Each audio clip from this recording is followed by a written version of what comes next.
There's no other reason that the BIS would have reclassified it the world's only other tier one asset, coupled with insane acquisition, most of it opaque, and then repatriation, as we've seen over the past year and a half. Over 40 central banks brought their gold home from the New York Fed and the Bank of England. Give us our gold, we want to hold it ourselves. I do believe that they do notice this. And I think the number is $130,000 or thereabouts, and it would offset our tremendous liability with an asset and make us completely and totally solvent. Will they go that high? You know, who knows? I mean, we live in a world where people think Bitcoin can be 1 million. Why can't gold be 130,000? Why can't silver be 5,000 or higher? Who knows? I mean, it sounds crazy, but it's not that much more crazy than when I started in this industry and the Dow Jones was 2,100 in 1989 to see it go to 40,000.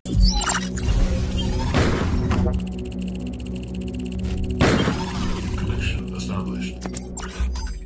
Welcome back, and thank you for tuning in to the Silver Stacking Podcast featuring yours truly and the man, the myth, the legendary Andy Shectman. We have a treat today.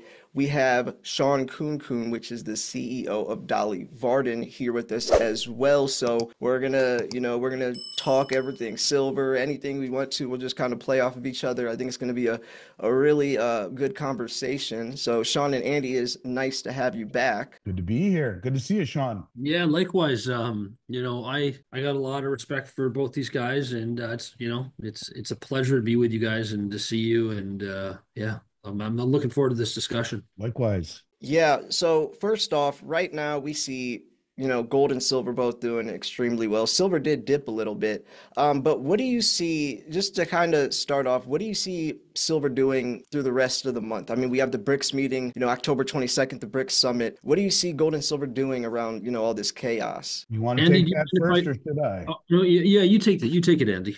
Well, I have a hard time looking at micro trends within a macro world myself. My brain kind of shuts down, Jay, when I look at what's it gonna do in the next several days.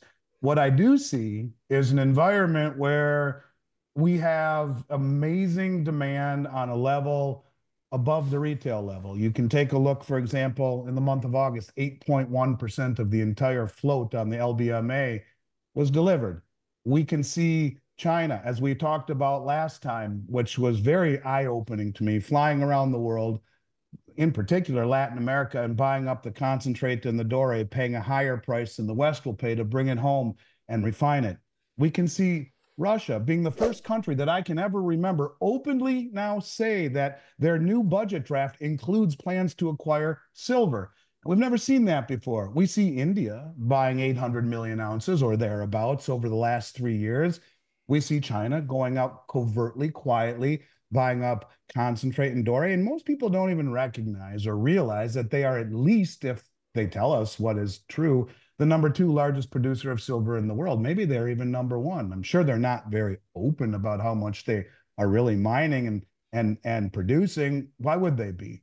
Same reason why we haven't audited Fort Knox. But we're seeing demand at a level through these countries, China and India, and now Russia, that is enormous. And of course, we've talked a lot about, Jay, you and I, about the drawdown off of the exchanges, where 25 million ounces gets delivered off the LBMA.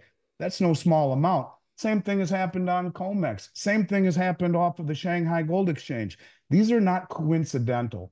And I think when you realize that the LBMA says to us, look, we have the lowest amount of silver in our coffers since we started keeping records. It's a 140-year-old exchange. They tell us they have 800 million ounces. 500 plus belong to the ETFs. 300 million are free and clear, right? 8.1% of that free and clear was delivered in the month of August. We don't know what was delivered in September. But they also tell us that they trade 292 million ounces per day. Okay, so they're trading almost the entire float every single day, but they also say, well, those numbers are up to 10 times understated because we only print the final settlement numbers. So when we talk about what that really means, well, that means that you're talking potentially 2.9 billion ounces of silver per day, every day, 3.5 times annual global mine supply per day, and 90+% in a paper form. So I guess all I'm really trying to say with all of this, it doesn't matter what happens next week or next month.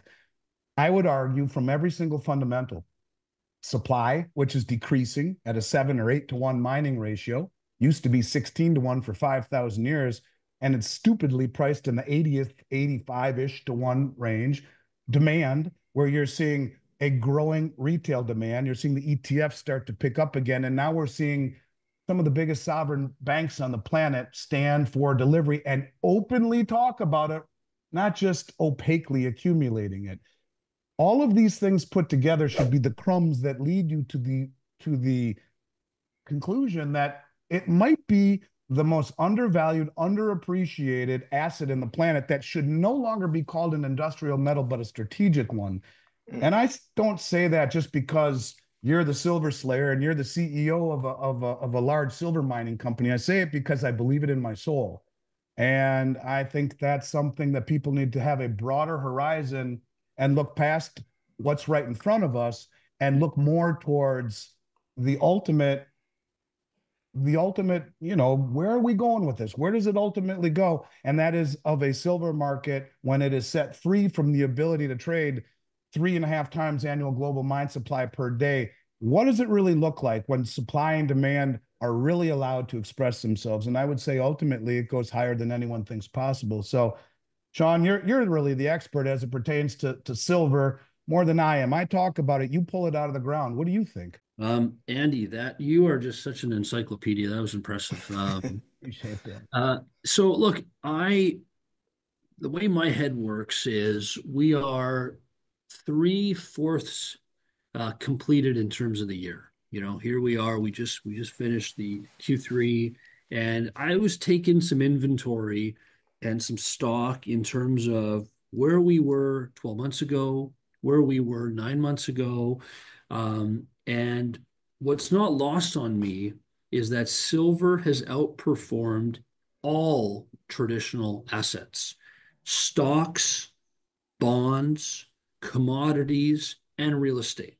And so if we look at 9-month performance of spot silver, we're up about 30%. You go back 12 months, we're up over 40%. What's interesting though is on the stock side, the stocks in the last 9 months are only up 23%, but over the last 12 months they're up 47%. If you went long a silver equity a year ago, you're up 50%. So, I'm asking myself, why? Why is that? Why has silver equities gone up 50% in the last 12 months? Why is silver up 40%? Now, are the reasons that the why, do they still exist today? Are they going away? And what I've come up with is um, the state of U.S. finances. Okay, I've come up with, Andy, you've talked about the anti-dollar sentiment, right? And then the last one I'm looking at, and this is very Western and U.S. centric, but the Fed losing credibility. And ultimately, we're here because of some structural and systemic debt issues, right? Those haven't changed. Those haven't gone away. So my conclusion is we are just at the beginning. And I'm gonna throw some statistics and some numbers at you that should have you really think about what's going on in the world today. So I looked at the top 13 silver producers and I calculated their market capitalization, $37 billion. And then I looked at the interest on the debt, which is 3 billion a day. Think about those two numbers. The top 13 silver producers are trading at a value of 37 billion, yet the interest is growing at a rate of 3 billion a day. So in 10 days, the interest on the debt is the equivalent of the top 13 silver producing companies. Andy, what's wrong with this? What's wrong with these numbers here? Like, going back to this is just the beginning. But in the short run, listen, an asset class that's up 40% in 12 months, could we get a little pullback? Is this, we've had 3 or 4 steps forward. Could we take one back? Absolutely. We saw that just a month ago with silver dipping down to $26, $27 and up at one again. It's healthy, and the longer this takes, I think the better it is. But that's sort of my take on the state of affairs as I was kind of taking some inventory of the first 9 months of the year. The other thing that I'm seeing, guys, and this is really, really bullish. There is mergers and acquisitions in the mining space that are occurring. So you had Keith Neumeyer's First Majestic acquire Gatos Silver. So these are two producers that are coming together. And just to put this into context here, so First Majestic was producing 20 million ounces of silver a year. Now they're going to be producing over 30. So it's like that's a 50% growth on those two coming together.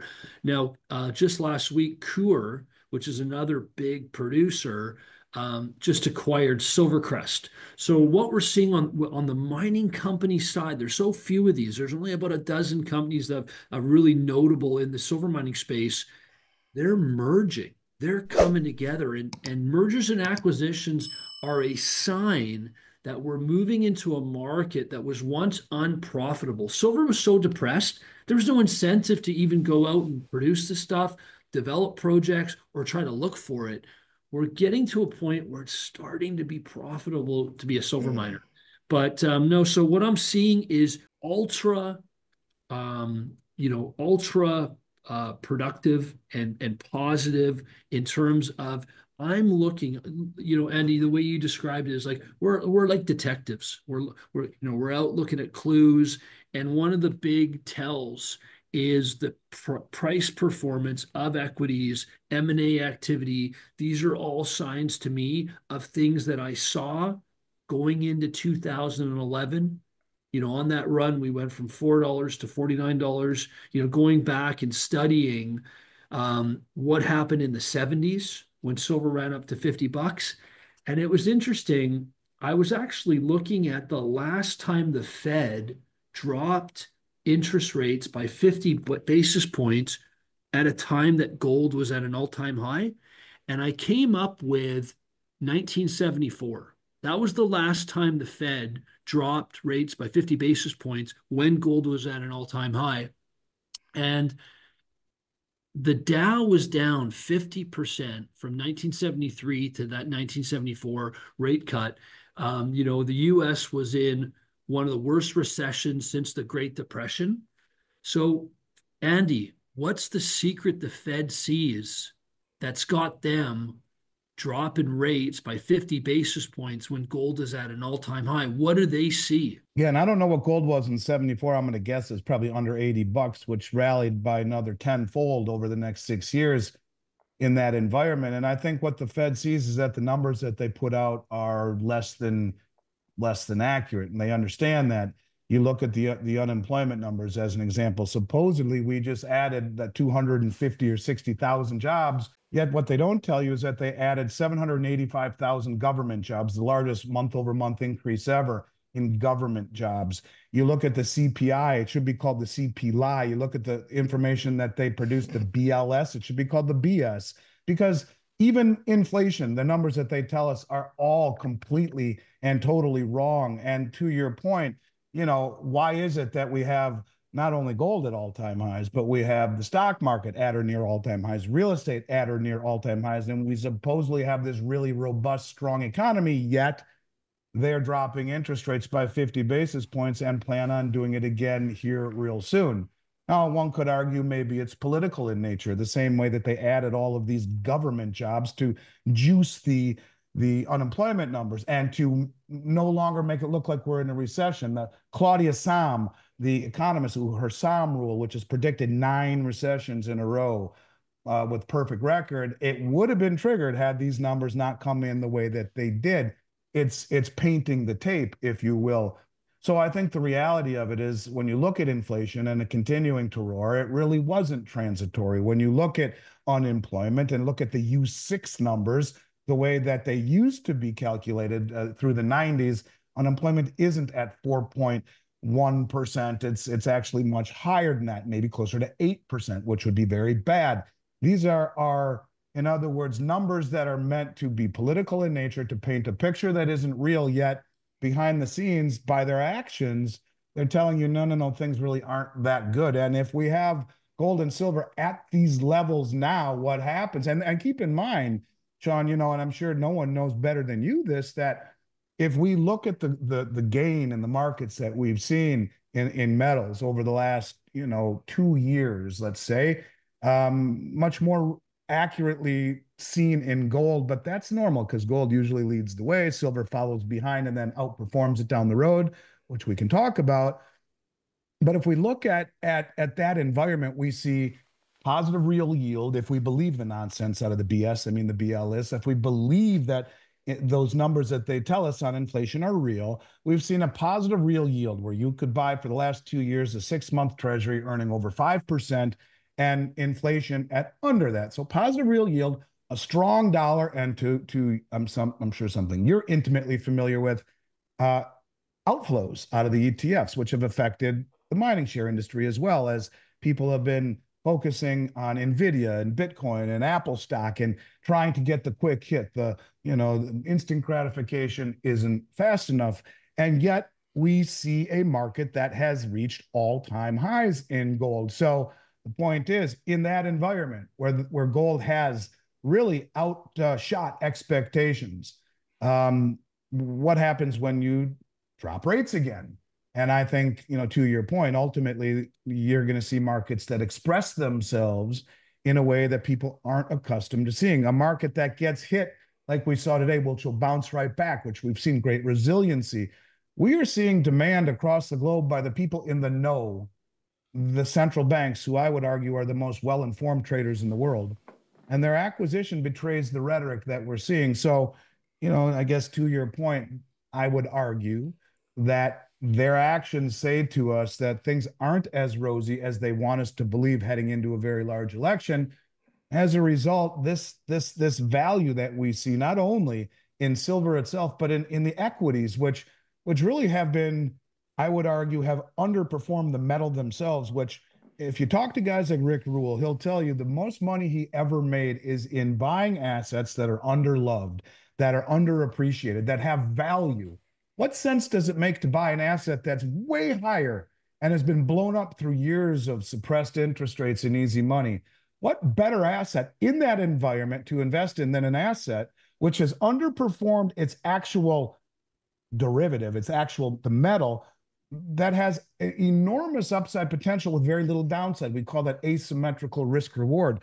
The asymmetrical risk reward profile of mining shares, and in particular silver mining shares, are as good as anything you'll ever find on the planet right now. So, I think what it really is the Fed's way of trying to quietly cover their tracks, because they know what they're saying is less than forthright, and I think that bodes very well, in particular for mining shares. And you mentioned all of the consolidation. I own a stock that was just purchased by another company. So is this a trend that we can expect to continue to see? I own a stock called American Creek, and it was bought by another company.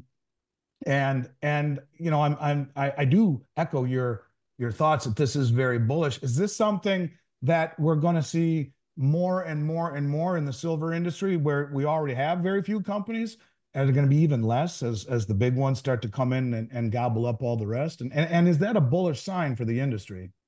Absolutely. And the other thing, in addition to, the opportunity in the stocks, right? And the opportunity in, an industry that was so depressed, and you talk about buying unloved assets, like the depression was so bad that the silver miners had gone away and they transitioned in being metal miners.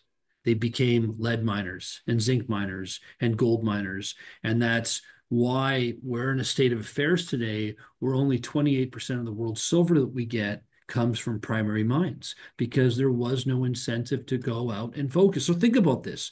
It was so hard to make money in silver mining that the miners 72% of the metal we get is a byproduct because it was profitable to mine lead and zinc. And we got some silver because it was a byproduct.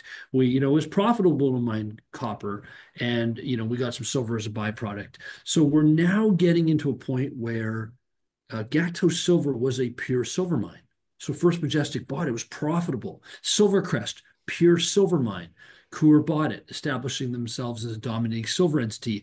So what I think you might see happen is projects throughout the world, whether they're in the great state of Nevada, or whether they're in where Dolly Varden's project is in Northwest BC. They could be throughout South America, Bolivia, Peru, Argentina, the primary pure silver mines that have been sitting dormant for years, for decades, for a century, right? They may start getting some investment and some focus as silver starts realizing real price discovery. But, one of the things that I'm watching is, when I was in high school, okay, I started like seeing these reports and they didn't mean much to me at the time, but I remember them. I saw reports about, the essentially he's the finance minister of the UK, Gordon Brown. They call him the Gordon Brown, dumb man. right? But so he sold half of England's gold, right? He sold half At of England's. $252, mind you, he bottom ticked it. Yeah. And so, what I've been seeing this move. So the central banks were sellers and then they stopped being sellers. Okay. What I've seen though is since 2001, global dollar reserves have gone from 72% down to 58%. Okay. 72 down to 58. What's the price of gold done in that period? It's gone up like 10x. It's it's up 10 times as this anti-dollar sentiment has slowly over the last 20 years come. So Andy, what would happen if that trajectory continued and global reserves went from 58%? Slayer, you talked about the BRICS getting together, you talked about this phenomenon, you talked about this momentum that's picking up. If gold has gone up 10 times in value with a 14% reduction in reserves, what would happen if we had another 5%, 10%, 20%? Where could gold go and where would silver go? Yeah, absolutely. And it's not that gold's gone up, it's that the dollar has gone down. And you can look at it another way. $80 Exactly. billion has been pumped into gold over the past year or two, pushing it up to its all-time high. But yet the central banks are still sitting on 7 or 8 trillion in US dollar reserves. 5 or 10% of that goes into gold and silver. And I think you are seeing it very quietly. I mean, you look at a country like Saudi Arabia, they bought 160 metric tons on the sly, but got caught. No, you didn't report it to the IMF, but the Swiss import-export numbers flagged it. But that's happening all over the place. These countries are quietly accumulating and de-dollarizing. And to your point, yes, we are seeing that I believe the dollar has lost its hegemony, but it hasn't lost its supremacy yet. But you can see it slowly being chipped away at to these numbers now down from 72 to 58 and a increasing de-dollarization.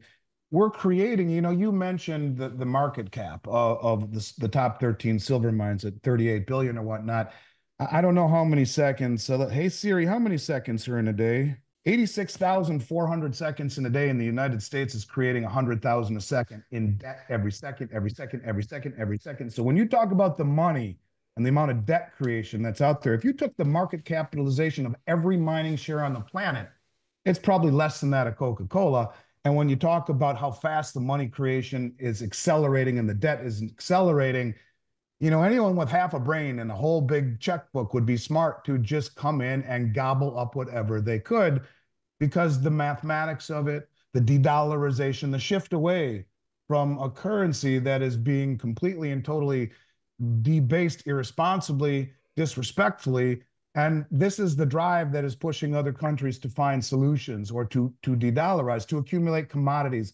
As Zoltan Pozar says, this is a shift away from paper assets and debt instruments into commodities and transparency. Quite frankly, you're sitting on as a silver miner, one of the few in the industry. And I don't think people understand. That's a question I will ask you in a moment. You're sitting on a gold mine, literally, even though it's a silver mine. And the question is roughly, how many silver mining companies are there? I know there's a very few, but do you know the number? How many silver exclusive, like Dolly Varden, who focuses on silver, how many companies like yours focus on silver? Is that a number you know? There's only one company that I know is a real pure silver miner. There's only one that's 100% of their metal is silver. There's only one. They're in Morocco. That's the only listed company I know that exists. Interesting. There's one. So, what The does re that say to you as someone? And I am assuming you are trained also in geologic science. What does that say to you in terms of the footprint geologically? If there's only one, you would think a market that has opportunity would attract and incentivize more than one.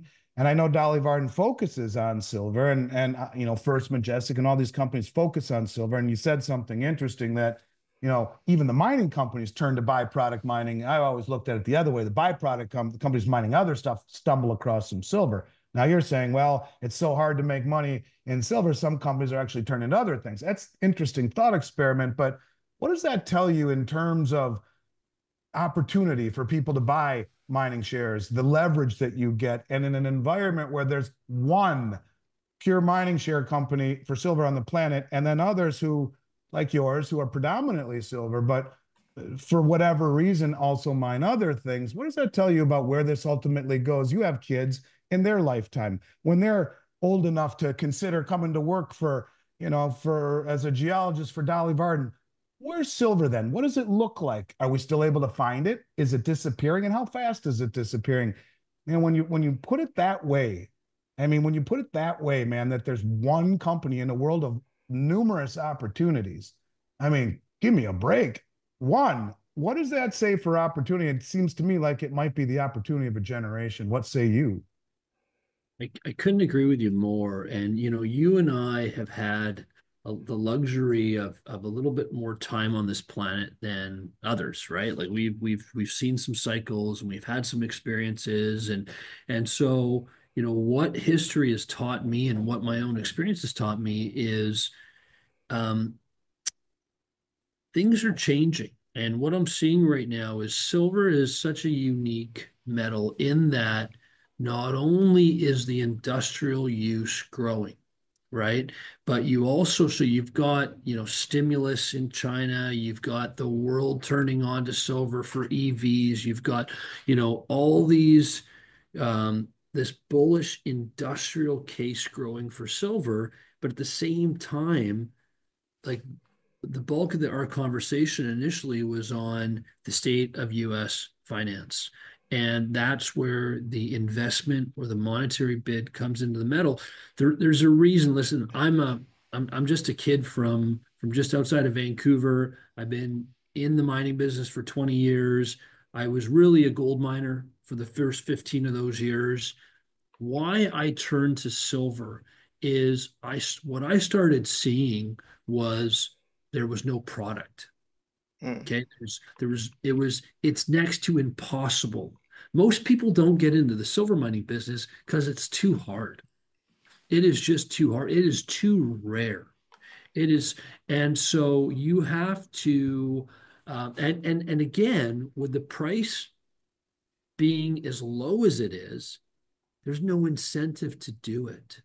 And so I think look, we're at a time right now in history where, and this is the tough part, it's impossible to look ahead at where we're going. But what I'm telling you is the evidence that has piled up over the last 4 years, the 757 million ounce deficit. Okay. So again, if you look at what we're mining 820 million ounces a year. We might recycle another 180 million. So now we're up to maybe a billion ounces of silver. But industry wants 700 million of those. Okay. And Andy, you would know this better than anybody else, but because you are on the investment side of silver, people are coming to you and your organization because they want. And so you actually, I would be curious to know, what are you hearing? What are you seeing on the investment side? We know the numbers. The numbers are this: there's 1 billion ounces of silver we could potentially access on an annual basis. 820 from mining, 180 from recycling. If there's 700 million ounces from the EVs and the solar panels and other industrial components, that leaves 300 million ounces a year for investment. What are you seeing on your side of the business? Are I you would say the numbers coming out of the Silver Institute can't reflect reality because since 2020, man, and we've had record year after record year, the majority of all transactions are silver. I mean, a large majority. And we have clients that have purchased millions of ounces themselves, literally. And it's very unusual to when you put these. It's difficult for me to wrap my head around all of this because something's telling me that things don't add up. And when you realize that 9 out of 10 people that we talk to, regardless of the size of their order, want silver. They recognize value. They recognize the asymmetrical risk reward profile. It's impossible not to. I mean, what other asset can you buy at just over half of what it was priced at in 1980? You can't. And there's virtually nothing. Maybe sugar. I don't know what else is even remotely close to it. But the point being is that I will tell you that it has experienced a monetary renaissance. Most of my career, we focused on gold. Gold was the real value at 300 and at 400 and most of my career, 252 in 2001 or 2. I remember it very well. And to buy a gold eagle for $260 or a $20 gold piece like the one over my shoulder for under $300, that's amazing value. But you know what? Back then, silver was under $7 and $8, $6, $5. I'll date myself, and I remember when it was $3. It just seems that silver has been undervalued for a very, very, very long time. And maybe this is the reason. Maybe there's a reason behind the fact. And I think that's really where I start to wonder, why, if you look at the concentrated short position on COMEX, and there's no debating this. You have 8 commercial banks that hold the largest short position concentrated in any commodity traded on COMEX. It's in silver. Why?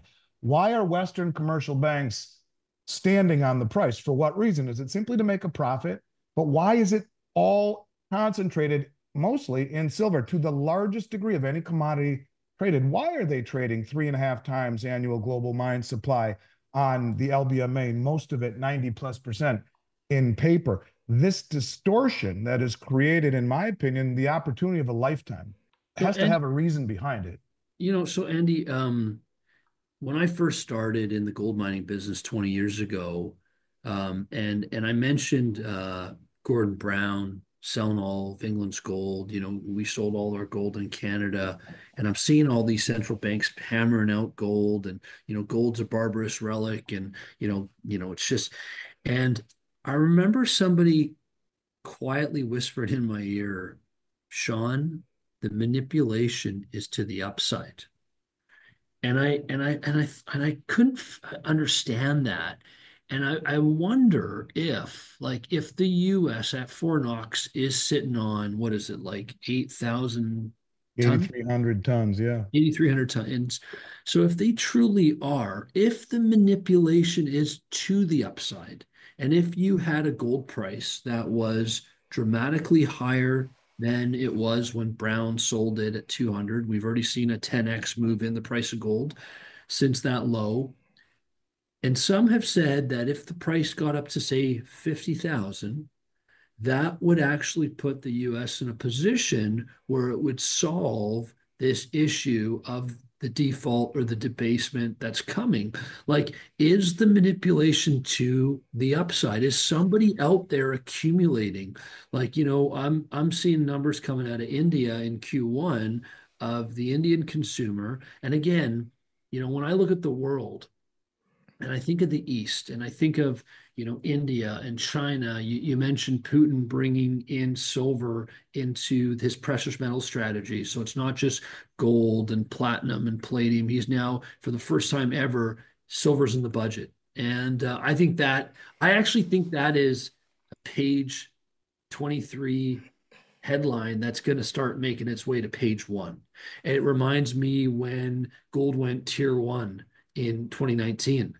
And that was in my opinion, it's when the big money started coming into gold because you were getting not 50% of the value on the book, you're getting 100.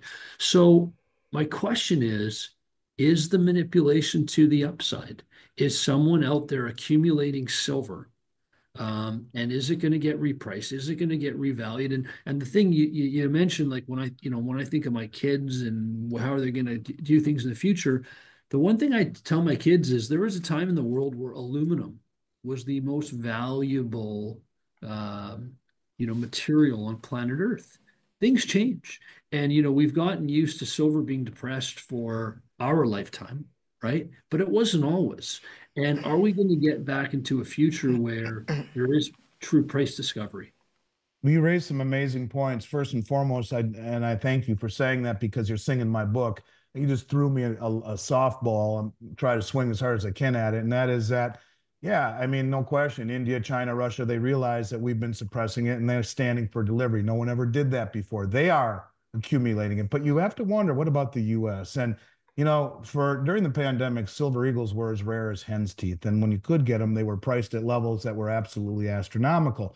Never understood it. I could buy coins from South Africa or Australia or the United Kingdom or Austria for a fraction of what I could from the US Mint as one of only 27 authorized resellers. I'm high up on the food chain. I've been doing this longer than anyone for 35 years. I have connections deeper than almost everyone. And yet it didn't help me. I was still paying 9, 10, 11, 12, 13, 14 over the price of silver to buy eagles. And I remember, I listened to interviews a lot when I'm preparing for my podcasts. And I was laying in my swimming pool on a raft listening to Big Swear. He had a 3-part series with Jack Sermon. Jack Sermon is a guy that's about 75 years old, and he's been there since day one at the US Mint. He's developed the Silver Eagle program. And I almost fell off the raft when he said that he was told by his superior. So who's his superior? It would be Janet Yellen, the head of the Treasury, to only produce as many silver eagles as the littlest amount he could without creating a revolt by the public.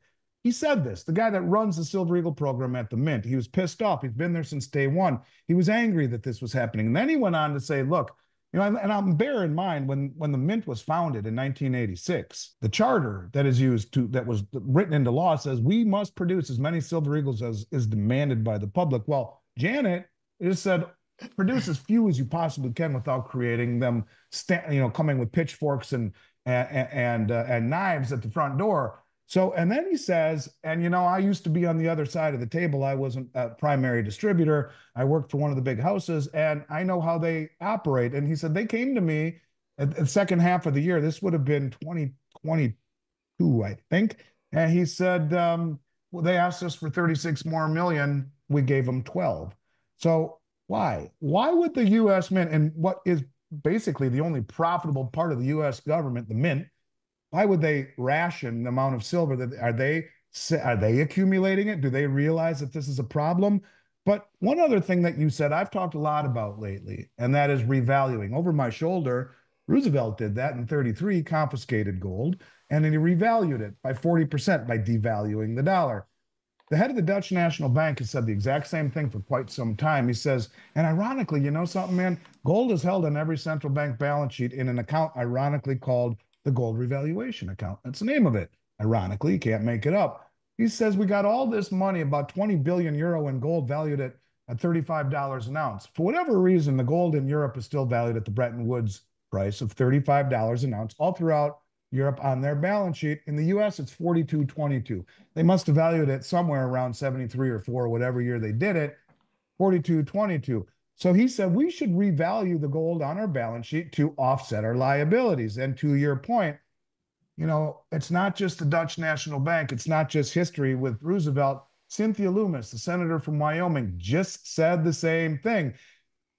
what's it? Trump gets up on the stage at the Bitcoin meeting in Tennessee and says, we need to create a strategic Bitcoin account, help pay down the debt. Cynthia Loomis says, I'm going to float a bill to revalue the gold that is held by the Fed on behalf of the Treasury and use the proceeds of this revalued gold to buy the Bitcoin.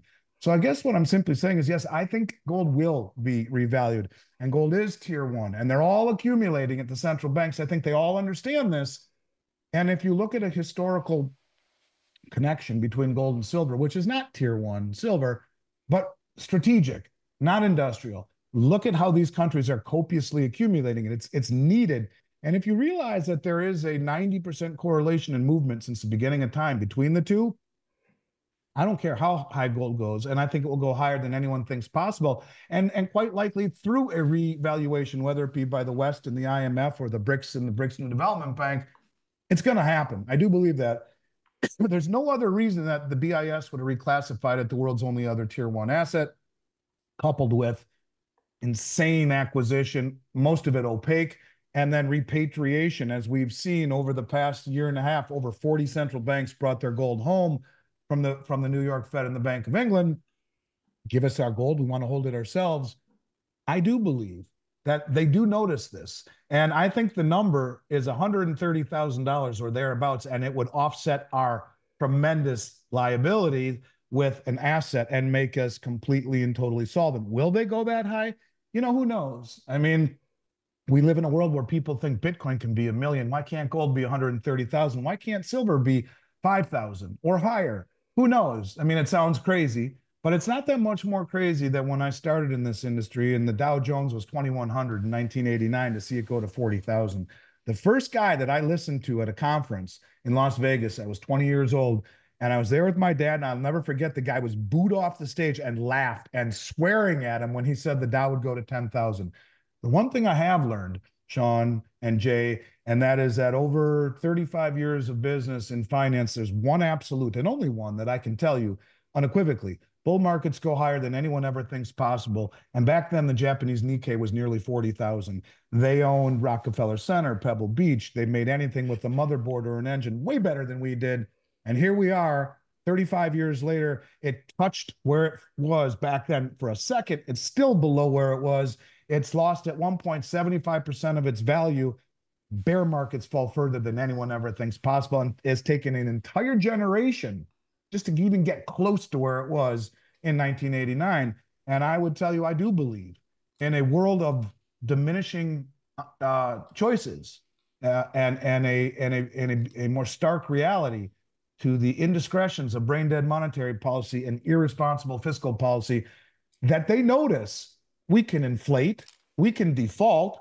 I've been talking about finding a villain, incentivizing Xi Jinping and Putin and OPEC to dump dollars, to sign an executive order to go green, to weaponize the dollar, to destabilize the inside of this country, to make them dump dollars and say it was their fault, they did it, to reset the system. But option number 4 may be the least painful of all. Yes, it would create massive inflation, but to your point, you revalue gold, which is held in the revaluation account, to a level high enough to offset your liabilities. And, silver's $4 an ounce higher in China. That's what the price is if you can deliver it there. So what if the Fed or the Treasury said, we'll pay everyone $130,000 an ounce for all the gold they want to sell? So that is the price. So if they set it to that level, peg it to a new system to give it credibility, offset our balance sheet, the liabilities, with an asset at a certain level. And yes, I think it is possible. I think they do notice it. Cynthia Loomis noticed it. I think Trump notices it because Judy Shelton, she's the one who has come out and said, if we issue 30-year bonds, who the hell wants to buy them? We're destroying the bond market and the currency. But what if we peg it to gold and make it deliverable in gold? Now we can sell long duration treasuries and people will have confidence in it. Well, what if gold is that high? And you look at this new settlement currency that they've already approved in principle, according to Dilma Rousseff, the former president of Brazil and the head of the new BRICS Development Bank, which we may find out about in 2 weeks, called the unit, which is 40% gold backed. 40%. That's what the Swiss used to back their currency by. Gives them 60% monetary latitude. So contrary to what people say about a gold-backed system, the naive ignorance of people saying it doesn't work, for 180 years, both the United States and the United Kingdom had zero inflation and the greatest prosperity the world has ever seen. You can have gold backed. It doesn't need to be one to one. It doesn't need to be redeemable. You can just simply marry blockchain technology and gold. And I think they notice that. And you put gold at these levels, you're talking silver stratospherically high, and stocks like Dolly Varden being the opportunity of a generation with very little downside risk. Because let me ask you a question. Where was Dolly Varden's stock price when silver was $5 or $10 an ounce lower? Was it close to where it is right now? Was it higher than where it is right now? That was the question I'd be interested to know. Well, it's well, first of all, Andy, I learned more in that last 10 minutes. I'm actually gonna sit my Thank kids you. down and have them listen to that because there is you're spitting out gems, my friend. That was Thank you. brilliant. Um, but to answer your question, look, I have a belief that the value that we're getting for the silver in the ground, like I had pressure when I came into Dolly, I signed up as a CEO February 2020, and there was about 40 million ounces in the ground. And people said, Shawn, go mine it. You're a miner, go mine it. And I said, no. And they said, well, why not? And I said, I don't want to give it away. It was $16 an ounce. That was spot silver. Very smart. And they said, well, what are you going to do? What are you going to do? And I go, well, I'm going to go and I'm going to try to expand and extend it, try to find more around it. And I'm also going to buy up other deposits in the neighborhood. And so at the time, the market was giving us pennies an ounce in the ground. Today, they're giving us dollars. So what I've witnessed this little company, because silver has doubled in price, I've witnessed this little company go from a $20 million company to a $350 million company, and we're just at the beginning. And we've found more silver, we've bought more silver in the ground, and the enterprise value per ounce, the in situ value, which was 40 cents, is now $2 in the ground. And we're multiplying that by 150 million ounces in the ground. So that's where we're deriving the value. So, I really think that if we get anywhere near where we should in this market, these companies, and this is, and somebody told me this, that same guy who told me that the manipulations to the upside, he said to me, the gold and silver stocks are going to be the bank stocks of the future. Yeah, it's real And money. I agree. yeah, and you know what? So the way, but as a 20-year-old kid, when I heard that 20 years ago, it took me a minute to wrap my head around that, right? Because my whole life, Andy, I never saw gold and silver as money when I was a child. It wasn't taught to me in the schools. It was only until, I too, like you, went to a conference in my early 20s and started listening to people like yourself and people like Rick Rule and Eric Sprott. And so what I thought to myself, well, if the miners are going to be the bank stocks of the future, then our deposits, our bank balance deposits, are the metal in the ground. So what I should try to do is, if this stuff is not getting fair market pricing, and we've already seen gold revalued 10 times its value. We've seen, silver from when you remembered it at $3 at 30 today. So 10x as well. But if we're only at the beginning, and if some of these issues that we have, the default or the debasement in either scenario, these metals will catch a bid. If we're only in like the first inning of this journey, then, as a miner, my goal is not to produce it and give it away for not fair market prices. It's actually to hold it back, to build it up, and to get as much of this under ownership as possible. So when the market is properly revalued, we're getting fair value for the ounces that we have, and then we start producing them. And look, this is not a new idea. Like, I look back to the Great Depression, and if you had 10% of your wealth in home stake mining, Number one stock of the whole equity exchange. Yeah. right? And so I look at beyond the stocks, I look at communities that were thriving communities that, today there's no one there. The unemployment is 90%, 95%. There may be 100 people in the community. These communities, whether they're in Nevada, whether they're in Northwest BC, whether they're in the mountains of the Andes, um, these were once thriving, bustling places where this is how the West was built, right? And I look back 400 years at who was the wealthiest man on planet Earth. He was the emperor of China because he taxed his citizens in silver, right? And I think history repeats.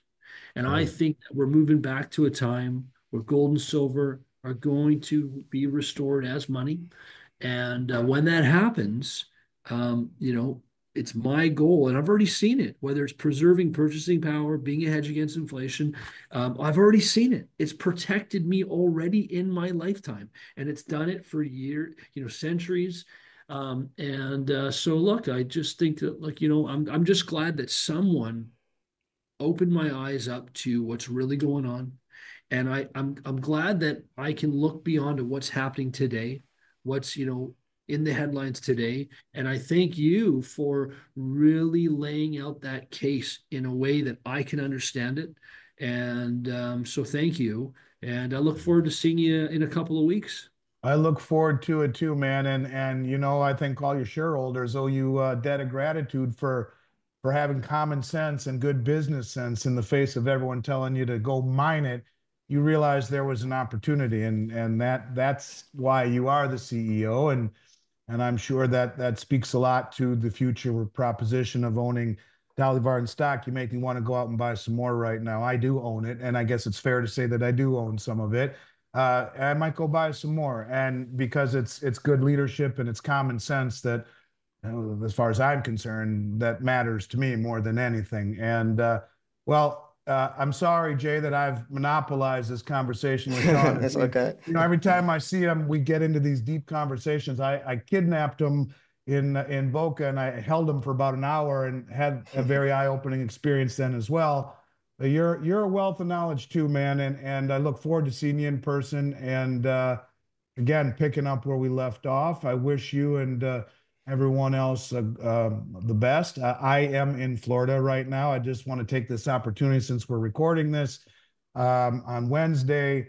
The hurricane's coming tonight. I fortunately am outside the eye of the hurricane, not too far from Boca Raton. But all the people already affected by Eileen and those in the way of this horrible hurricane hitting Tampa and running across the state, Godspeed and all the best to you and to the both of you. I hope you both have a great rest of your day, a good weekend coming up. And again, look forward to chatting with you both real soon. Yeah, guys, just want to remind you, this isn't just something that we're throwing out there out of hope. I didn't pick silver out of a hat. There's a reason why my name is Silver Slayer, not Gold Guy, not Bitcoin Boy. Silver has intrinsic value. It's separate from gold. Everyone looks at gold's value from a monetary perspective. Gold isn't scarce. Silver is what's 770 million ounce deficit in the last 4 years. It's silver what these industries are going to need, and they're going to pay the price. If it's $100, you better hope they will if you want the newest, latest iPhone next year. No matter what, silver is needed. So regardless of what the price does, producers will turn into the consumers and vice versa. People like Shawn could sell it, but Apple, Tesla, SpaceX, all these companies still need it. And that's where the value will actually detach from gold, where silver will take on a life of its own, regardless of what gold's doing. And I think that day is coming sooner than later. So yeah, it was incredible listening to you guys. Hope to have you guys back soon. Andy, be safe in Florida, and Shawn, I'll hopefully be able to speak to you soon as well. So yeah, everyone, thank you so much for tuning in. This is Silver Slayer. I'll see you guys tomorrow. Peace.